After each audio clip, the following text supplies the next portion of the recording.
This is an extraordinary city of extraordinary people. It is home to a multitude of communities that together make London one of the greatest cities on earth. Diverse, welcoming, vibrant, compassionate, confident, and determined never to give in to hate. These are the values that define this city. These are the values that define this country.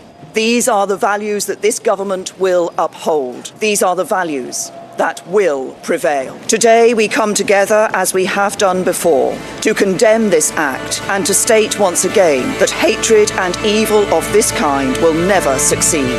CNN Breaking News. Hello and welcome. If you're just joining us, we're continuing our breaking news coverage of an incident in North London. Here's what we know at this time. A vehicle hit pedestrians on Seven Sisters Road. That's in the Finsbury Park area, not far from Finsbury Mosque. Authorities say there are a number of casualties.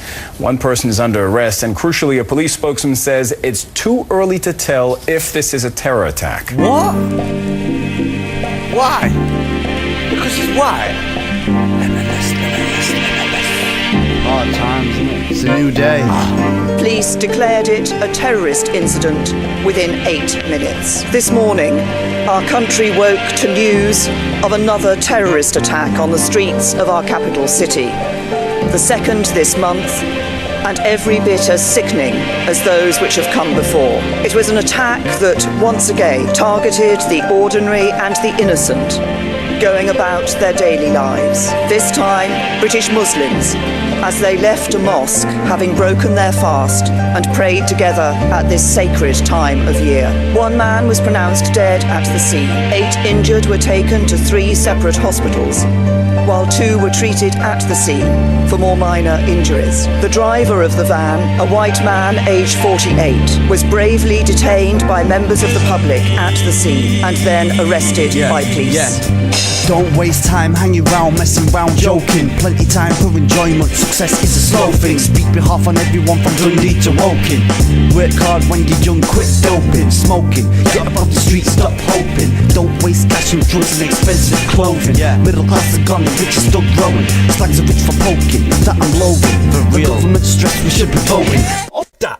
Start knowing you don't care about how you're coping. Bugged my laptop, but I'm still stood here exposing. They just want you to be a ghetto boy. And I say, what you gonna do when you grow up? Your future can be brighter than you know or see. Your future can be brighter than you know or see. Remember what I've spoken. Your future's more important.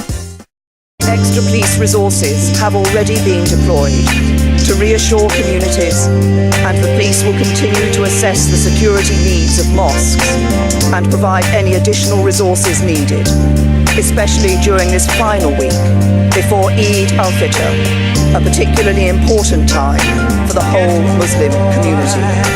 This was an attack on Muslims near their place of worship. It seeks to drive us apart and to break the precious bonds of solidarity and citizenship that we share in this country. We will not let this happen.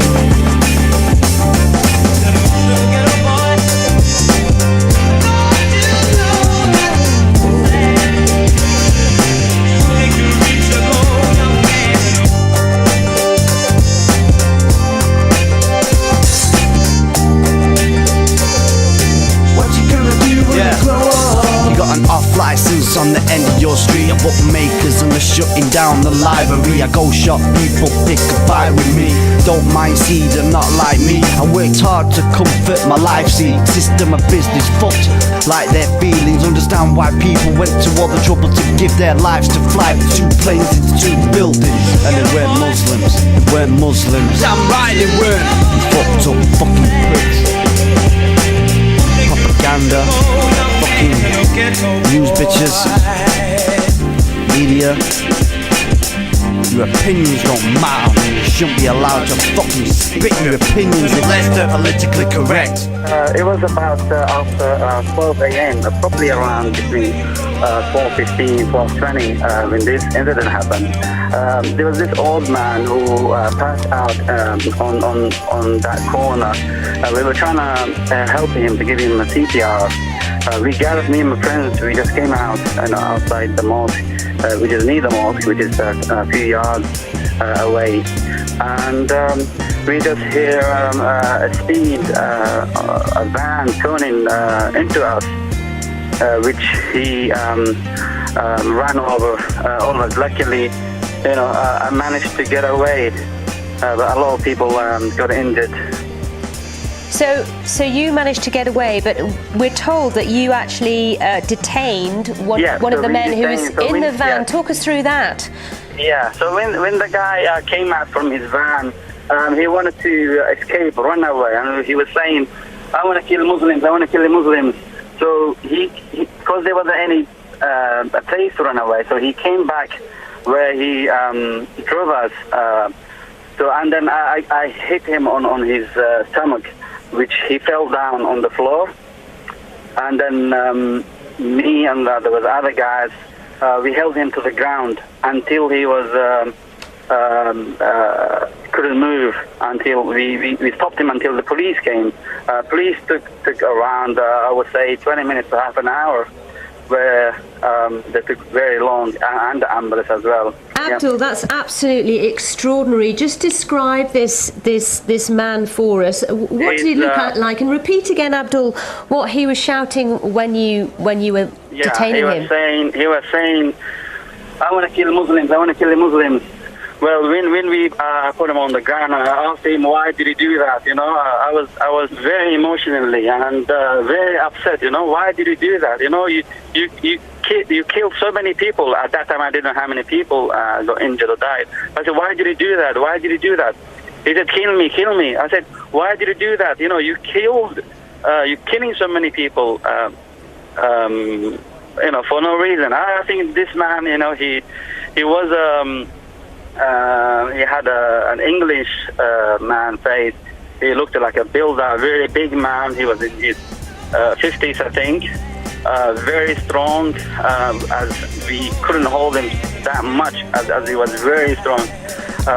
Luckily, there was other people in the crowd who came out from the mosque, all came to help us. When I stood here for the first time as Prime Minister last summer, I spoke about our precious belief in the Union.